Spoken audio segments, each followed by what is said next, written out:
This is really a good thing because you want to become someone who doesn't just pursue what they're good at, like education tells you to do. You know, if you're good at maths, biology, chemistry, study medicine. Education tells you to do what you're good at and stick to what you're good at. But real life is about trying and failing and learning and improving what doesn't come natural to you.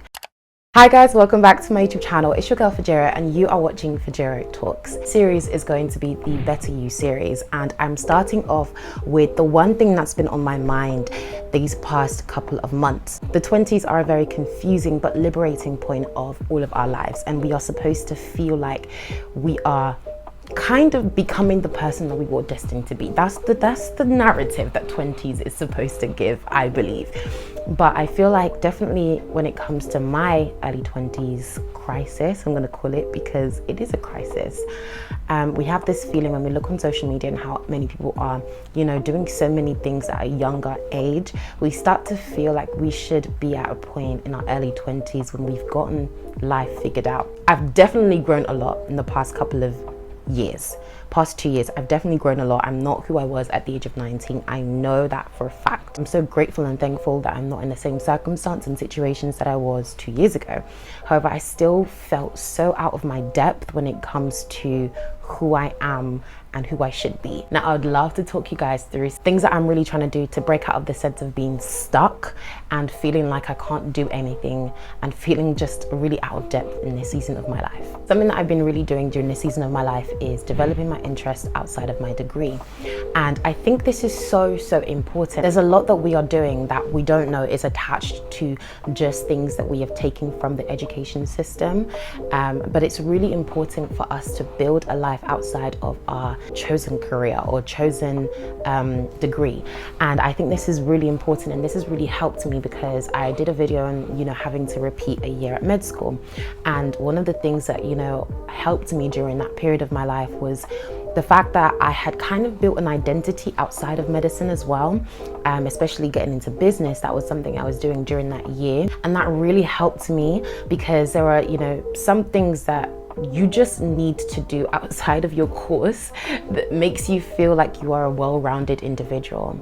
And I feel like most of the times when people pour so much into their degree, into their course, and build a life that is fully dedicated to the things that they are doing right now, if you fail an exam, if you're not able to get something that you really desire to get, you start to feel like you are unsatisfactory on all arenas because you've based kind of a full identity in just one niche. That's the one thing that definitely pushes people closer to an early 20s life crisis, is just thinking, because I failed this thing that I've poured so much of my heart into, then what makes me think I can do anything in all areas of my life? It's really easier said than done, but pushing yourself into developing interests outside of your niche, outside of your career, outside of your space, will actually pull you into becoming comfortable with failing.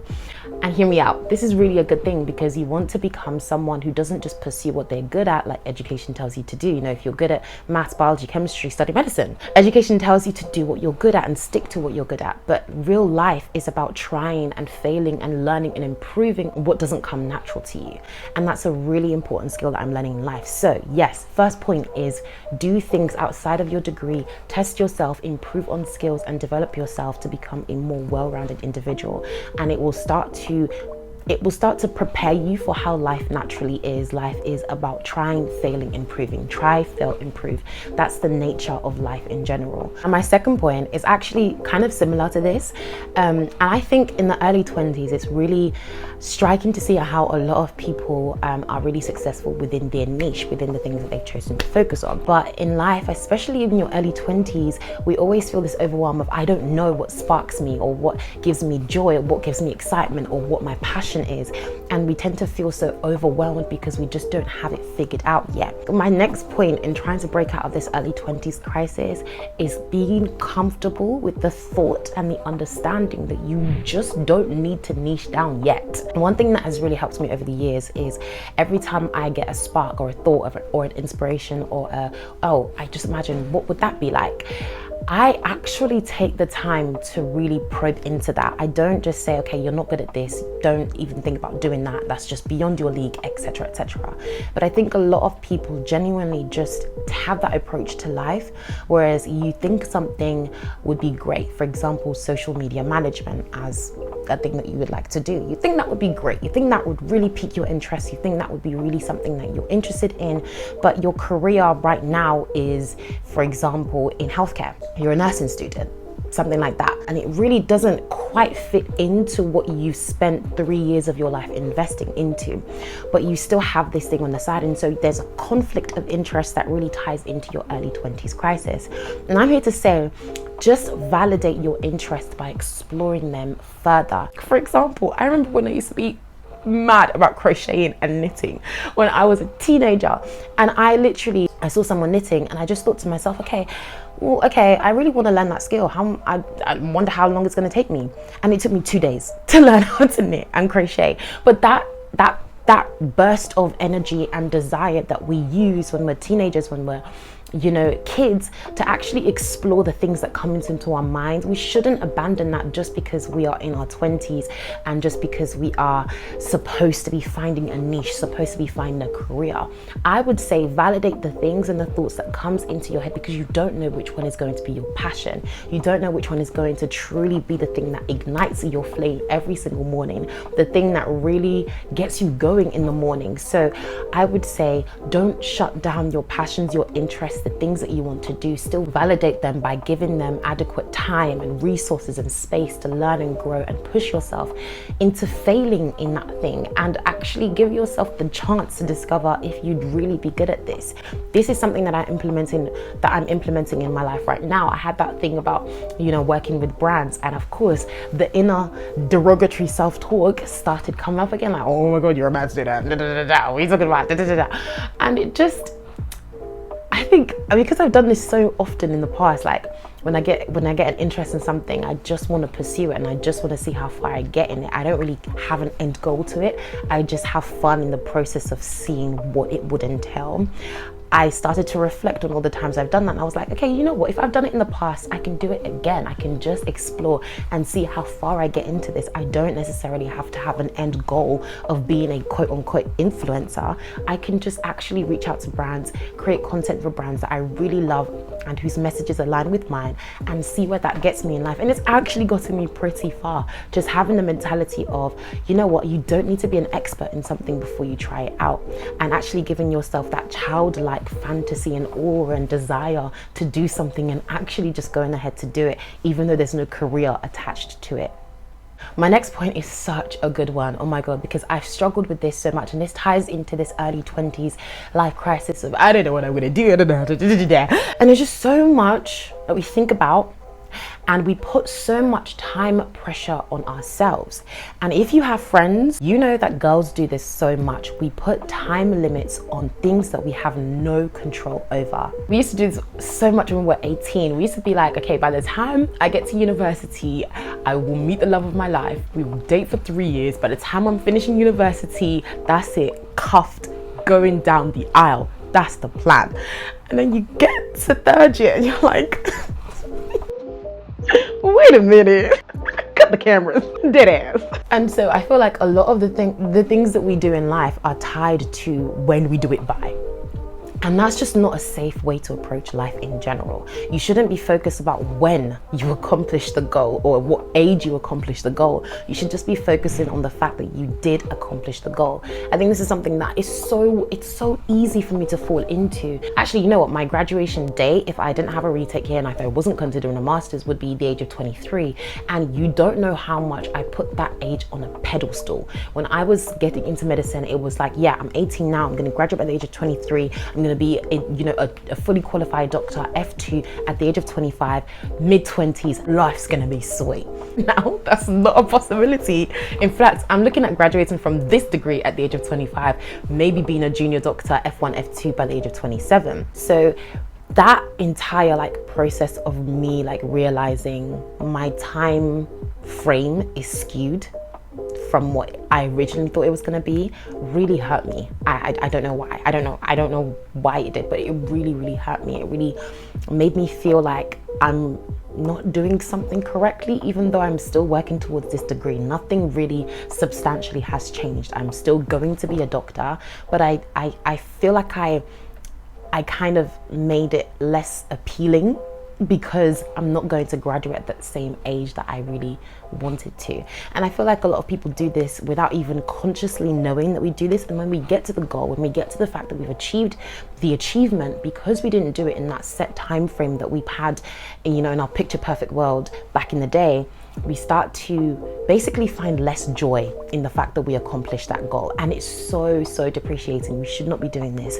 So that's my third point. My third point is stop putting time limits. Like, yes, you should make your goals time specific, but don't make them age specific. Don't put a specific, if by this age I haven't done this, then what's the point?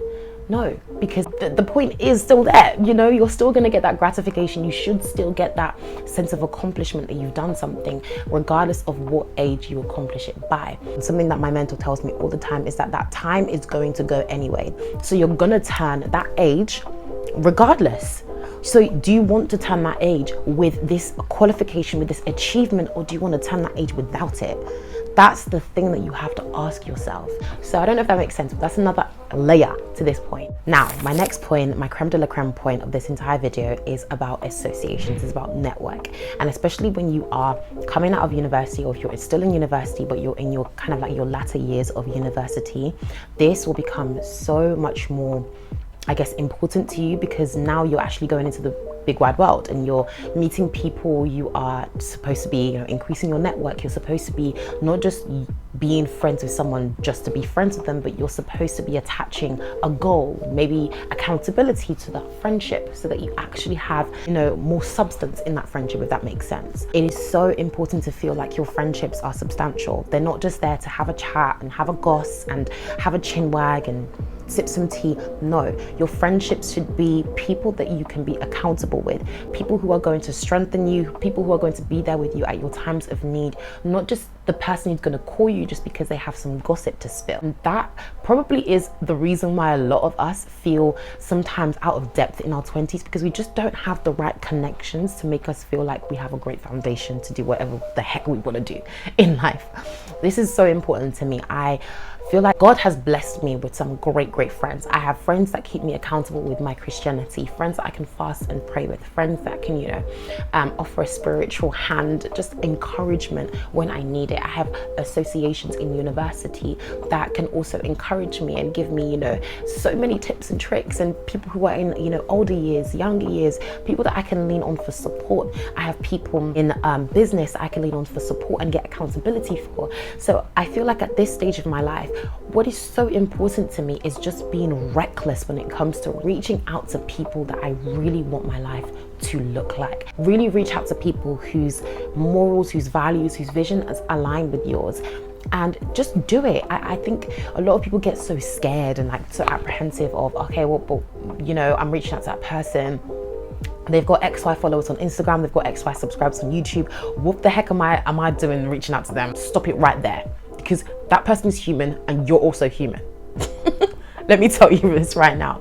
You'd be so surprised at how many people are so willing and encouraging and trusting and are able to support you in your journey if you would only just ask. There are so many times that I've just reached out to people on a whim, like for example on LinkedIn. I do this a lot, and if you are, you know, going into any new space and you feel like you just don't know people in that space, or you kind of want more tips and tricks, I do this especially with my property journey. So there was a time on LinkedIn that I was actually messaging about 5 to 10 property entrepreneurs every single day, regardless. I decreased it to maybe like 5 to 10 people a week, and then now or then if I need like someone's advice or support or wisdom, then I'll actually like go out of my way to contact someone who I feel like is in the space that I need advice and tips and tricks from. And when I said this to my friend, she was like, do you know how like strange that is? Not strange, but like how like tenacious and how like audacious it is basically to do that. And I didn't actually think it was. I never actually thought it was wild for me to do. I just thought like, okay, if you have a question about something, you don't know it, you might as well just go to someone who might know it or who's gone the way that you want to go. I really thought it made so much logical sense. But now that I'm thinking about it, yes, it does require some braveness, some courage, and just good old audacity to be able to just reach out to people regardless of their age and stage in life. And you need to be so comfortable with doing this, because building your network is the most powerful thing to get you out of the confusion and kind of the crisis type of vibe that early 20s can sometimes strike with, because there are so many people that are, like I said, willing to lend you a helping hand, willing to give you advice, willing to give you support, wisdom, tips, tricks, even sometimes financial aid, that are just one stage above you or many ages above you. And because you don't reach out to them, because you don't ask, you just will not receive. So this is not just about your friendships that you have on ground. Yes, make them more substantial. Yes, be accountable to your friends, but actually also reach out to people around you, above you, in different spaces and stages of life, and actually just be tenacious, be audacious enough to just say, you know what, actually, I've been seeing your progress, I've been seeing your growth, I really want to do what you're doing. Like, how do you do it? And do you have any tips for someone who's starting out?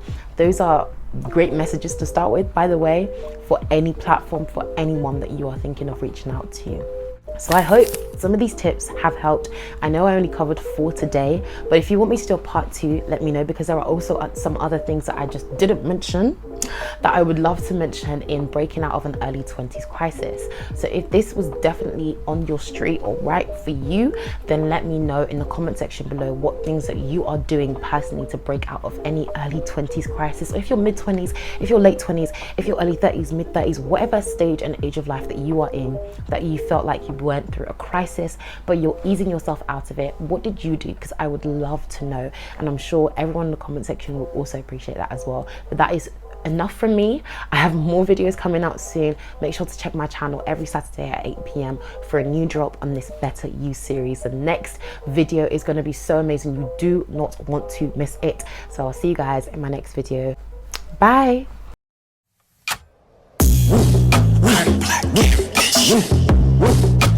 Always